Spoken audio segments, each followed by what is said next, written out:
Welcome to the Best Wedding App podcast. Swipe to the left, swipe to the right. The best wedding app brings your dreams to life. The Best Wedding App. So, welcome to the show. I'm your host, Charis White, and today I am super excited to interview Kim, the founder and the owner of the wedding floristry business, Dear Henri. Kim is a super talented florist who started her business with sustainability and inclusion at the forefront of her mind. She brings your floristry dreams to life with her carefully curated floral arrangements. She's also a celebrant who brings her creative writing talents to her wedding ceremonies too. Kim, seriously, is there anything you can't do? Welcome to the show.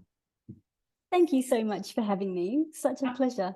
Oh, it's so lovely to speak to you. Look, I've obviously seen your work from afar and really admired what you do because you do have a different way with flowers. Let's go back to the beginning of how a couple gets in touch with you.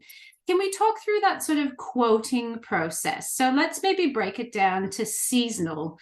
And sort of start there because obviously flowers are seasonal, and I think some couples don't really understand that and might come to you with a vision of a flower that's not in season. So let's go to the very beginning about how that happens. Yeah, absolutely. So once they have inquired through my website and I've checked the date is free, I will send them a questionnaire. It's a floral design questionnaire.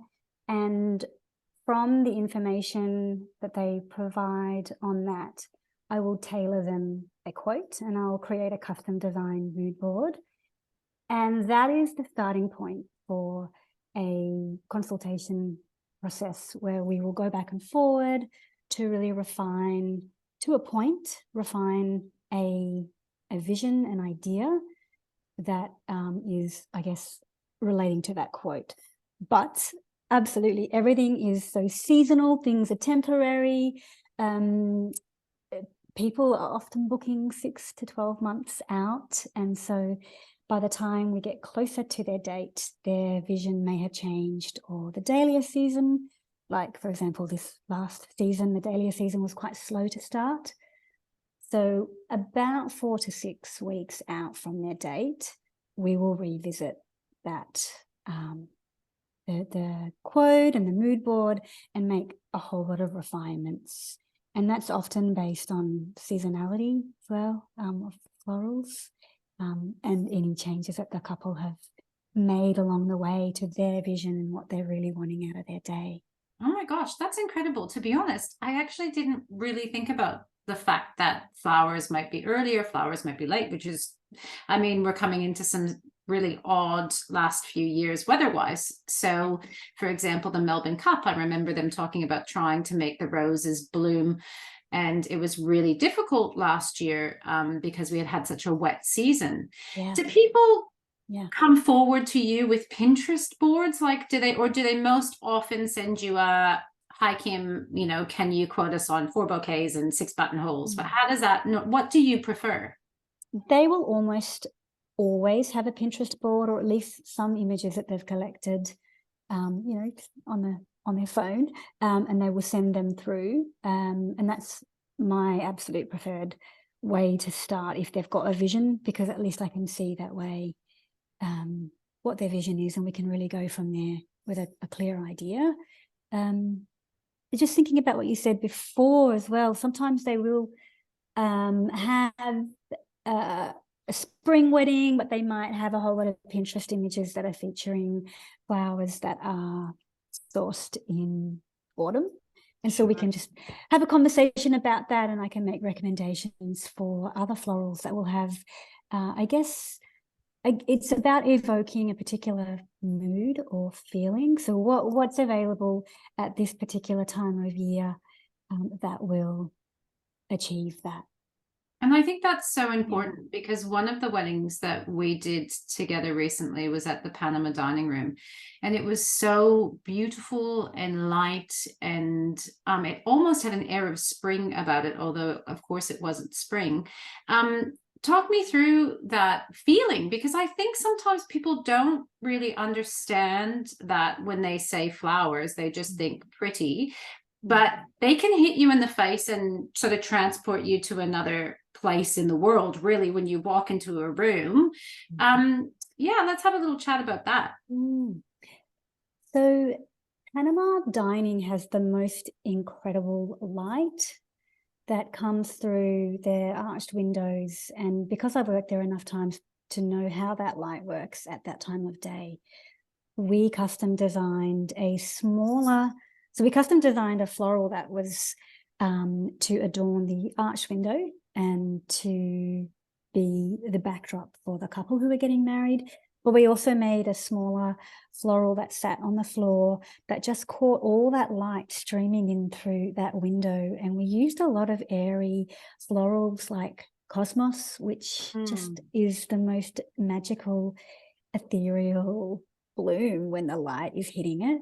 So beautiful. Yeah, so I guess a lot of the time when I'm designing, I'm thinking about the location, whether we're going to be indoors or outdoors, and particularly if we're indoors, what kind of light comes through those windows, and then what florals we can use to have to get that interplay of the light and the floral.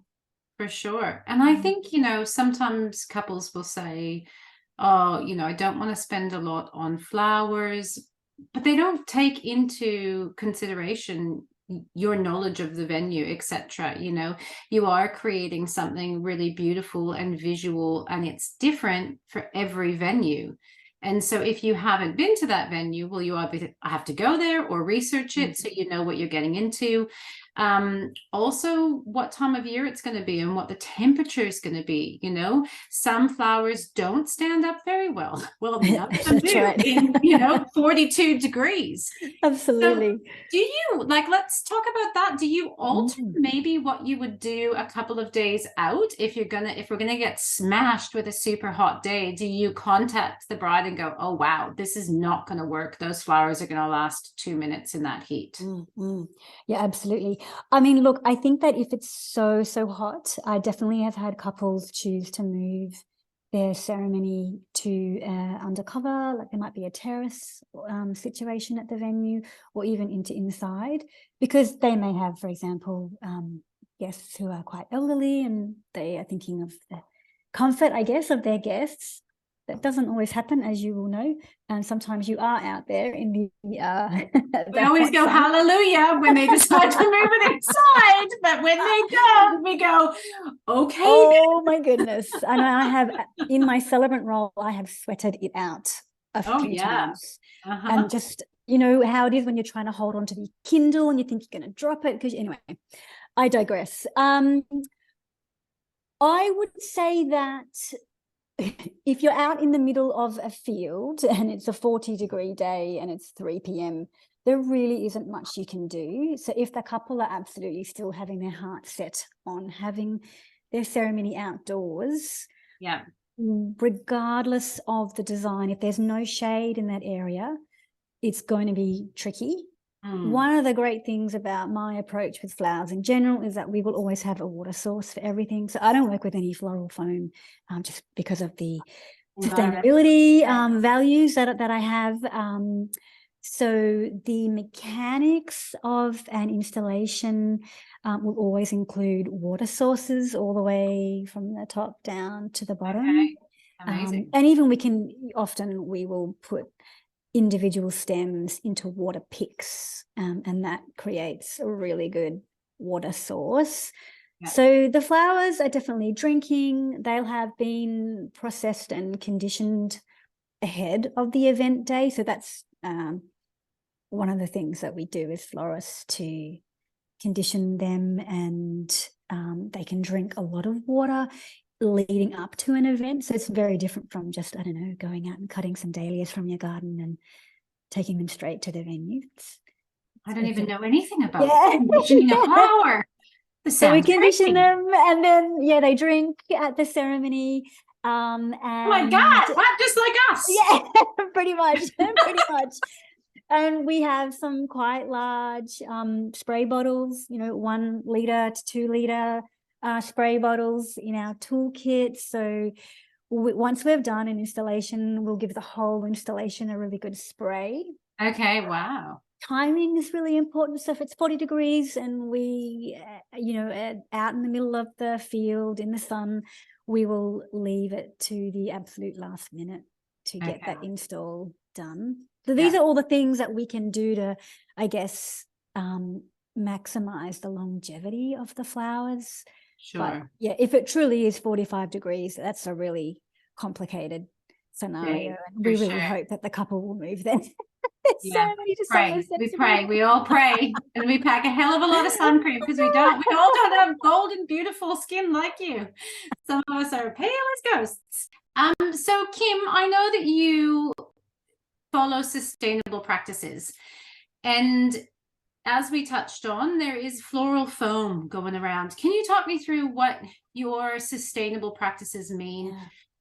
And what are the environmental impacts of some of the things that can be used? I know a bit about them because Johnny Warren educates me all the time on them. But yeah, talk me through all of that. Yeah, absolutely. So floral foam is, if you've ever received an arrangement that had a little green foamy looking brick that the flowers are stuck into, so that's floral foam. It is a single-use plastic. It breaks down into these tiny, tiny, tiny particles, and then they get into our waterways, into our oceans, and then they are ingested by the aquatic life, which we eat. So there's a whole thing there. And I guess, floral foam is very convenient, and it absorbs a lot of water, so it can hydrate really well. But there are so many amazing alternatives that florists can use, and I know a lot of florists have made that switch over to sustainable practices, where we will have a kind of a structure that we can use over and over again. It's a structure that has been designed to have water sources as well, all those water picks that I mentioned earlier in our conversation. And I love that, because I also love that you can create really natural and beautiful organic looking arrangements without the use of floral foam. Yeah.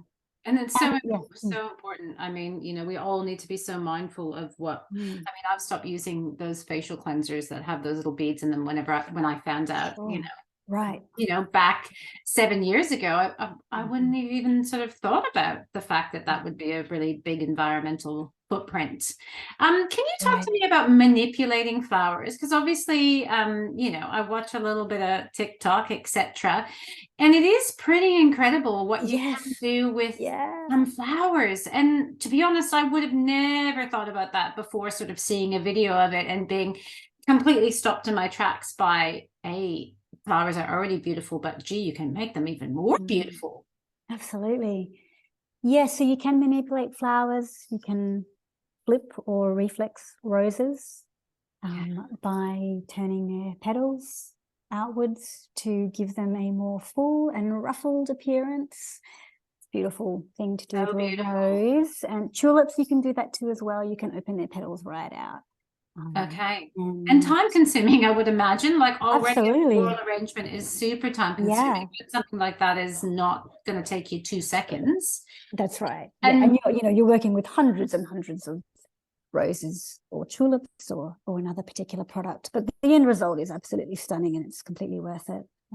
You can manipulate foliages as well. So if you've got a particular foliage with a stem that maybe isn't as bendy as what you would like, you can manipulate that stem slightly. It's a ikebana technique. Foliages as well. It's probably not as commonly done, but it's doable. So yeah. And do you work on your own, or do you have a team of people that help you? That's a good question. So the business is me. I am a sole trader. when I have a floristry event, I will usually have 1 or 2 freelancers working in the studio with me in the lead up to the event. Okay. And then on the day of the event, again, depending on the scope of the bump in and how long we have to do the bump in, I'll have a team of freelancers working with me as well. Okay. And usually by the time it's packed down, it's just me, and usually, or myself and my husband, who often come and pack down with me, which is so fun. We love doing So that together. nice. Yeah, it's so So nice. nice. He's fabulous. Kim, let's talk about how you got into floristry. How did you get into this incredible profession? I have always worked as an artist or worked in a creative way. I started out in the performing arts, and I guess I made a little sideways jump, a little segue across to floristry. So instead of using my body and voice to tell a story or to evoke emotions and feelings, it's the medium of flowers that I'm doing that with now. But I came into that it was actually unintentionally. When I got married, I thought that I'd like to do the flowers for our wedding. And I loved the experience so much of working with a physical product, so different to working, say, in the dance studio on my own, and it's yourself and your body in the space with the light. The light has always been a big thing. So I loved having a product to work with and to get to know. And so I quite slowly started working more with flowers, and eventually it turned into my business that I have today. And did you start celebrancy first or floristry first? Celebrancy, yeah, I did. Yeah. So interesting. Well, you're so articulate and beautiful with your words, and similarly with your flowers. I mean, it's just such a pleasure to read your Instagram posts and, you know, to see your videos, etc. as a celebrant. And so how many years were you in celebrancy before you sort of did floristry? Oh, that is a very good question. I think I'm in my 10th year now of being a celebrant. Okay. But in terms of having launched Dear Henri and being full-time with florals and celebrancy, I think that only clocks up to 4. Yeah. Because when I first started working as a celebrant, I was full-time as a performing arts teacher. Oh, wow. And I did that for a few years until I realized I wanted to go full-time in the wedding business. Oh my gosh. Yeah. That's so incredible. And out of your clients, like, do you end up doing the flowers for most of your celebrancy clients? For some, I do. Yeah. I have definitely in the last couple of months, the inquiries that I'm getting for both has increased. Okay, beautiful. It's one of those things that it has to have enough elements to align for it to be like, okay, here's the sweet spot. This is going to work really well for me to be your florist and your celebrant. Yeah. Other times it's not the best alignment, and then I'll make, always really happy to recommend other suppliers for them to reach out to. Yeah. Yeah. I imagine it would be quite hard to do flowers on the same day as a celebrancy job, because there's so much involved, and that crossover time is often, you're obviously just finishing because you can only get into the venue at a certain time to set up, etc. So I imagine that would be quite stressful in some respects. Completely. And because my headspace is like, I would say my headspace and the energy that I have as a celebrant is quite different to bump in day as a florist. Sure. And so on the occasions when I would be doing both the floristry and the celebrant side, that's when I have a really good team behind me. Yeah. And they'll come in and they'll handle all the floral aspects without me needing to even lift a flower, which allows me to be totally in the zone and celebrant ready for my couple, so that they get great florals and great ceremony. Sure. Yeah, that makes total Yeah. sense. I know that sort of in the, trends a few years ago, there was the dried flower situation. Are you incorporating that or sort of other non-traditional elements? Like I have done a wedding at Panama recently where there was lots of oranges and tangerines intermixed with the floral arrangement. Do you do that sort of, do you integrate that into your design? I would say that, yes, the dried floral element is certainly still happening, but Yeah, I think that it's probably being incorporated as a smaller element in and amongst fresh florals, sure. rather than having a big component focusing on it being dried and or preserved.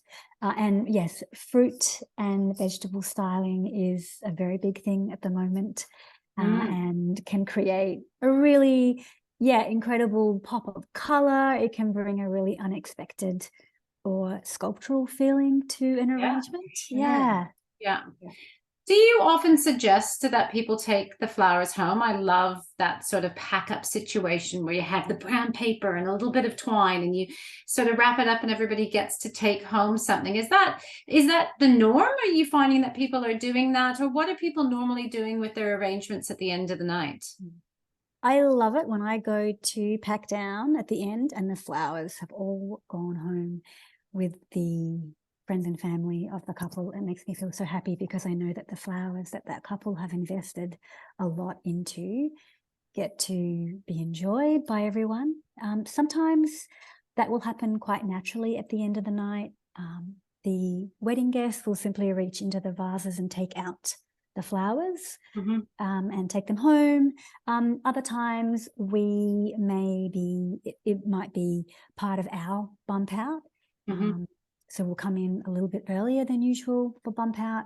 We'll collect all the florals off the table and we'll wrap them in small posies for the guests to take home. But sometimes that's not, takes quite a while, and it's a paid add-on. So some couples are really happy to not go with that, but just know that their guests can absolutely take those flowers home with them at the end of the evening. So yeah, For sure. I Because love that. sometimes they don't go and then it just feels sad. I've, Yeah. a few MCing gigs where the flowers are all left and I'm like, what happens here? I mean, obviously the venue, the people that work at the venue get to take them home and love and appreciate them. But yeah, I mean, you're right. It is such an investment, and also your beautiful time of curating these designs and manipulating the flowers. So lovely. Now we all have a favorite or a crazy story. Do you have like your most elaborate wedding, or maybe something was really crazy that happened in this wedding, or maybe you had a hailstorm mid-wedding? Have you got a story like that to finish us off with? I don't with my floristry. I definitely have had some crazy weather stories as a celebrant, definitely. Especially in Melbourne. Especially in Melbourne. There was one situation where it just came in, it just rolled in kind of not really out of nowhere. We could see it gathering, but it really came in a lot quicker. And we did have to bolt from outdoor deck situation to indoors. And I Not was an easy really, transition to do it's a that. difficult transition, and you really do have to, you would know what this is like if you've ever been in that situation. You have to regroup everyone and find that, get them back into that vibe. Yes. And luckily, it was a really good group of people. They were on such a positive vibe the whole way through. Awesome. So that was fantastic. But in terms of, I guess, the most memorable events that I can think of in terms of floristry weddings would be the ones where it's just been unexpectedly magic. So there was a wedding recently at Farm Vigano, and actually Brian did I love it. They're such a styled great venue. photography for me. He came in and Brian shot from that. GGPR. Oh, he's That's gorgeous. right. He's gorgeous. He is. And Susie's team at Farm Vigano are amazing. Oh, I don't even know. They're so good. They're so great there. you just feel like you're getting welcomed by, you know, this beautiful family, and the whole place has such a great feel to it. And so we did these big flower towers, and it was this great autumnal palette with lots Beautiful. of beautiful foraged autumnal foliage and dahlias and hydrangea. It was just such a fun setup. And Awesome. then that setup was then taken at the end of the ceremony. We repurposed that around the mantelpiece. Oh, beautiful. We had candles that we lit, and it was just a really magical, I guess, transformation of that space. And I love when those things come together, Yeah, and they happen in that way. for sure. Yeah. Well, what you do is pure magic, and you are such a beautiful soul, Kim. I deeply admire you. Thank you so much. Thank you for your kind words, and it's been an absolute pleasure Yes. chatting with you today. Thank you for having me. Yeah, my pleasure. And I hope you have a beautiful season ahead.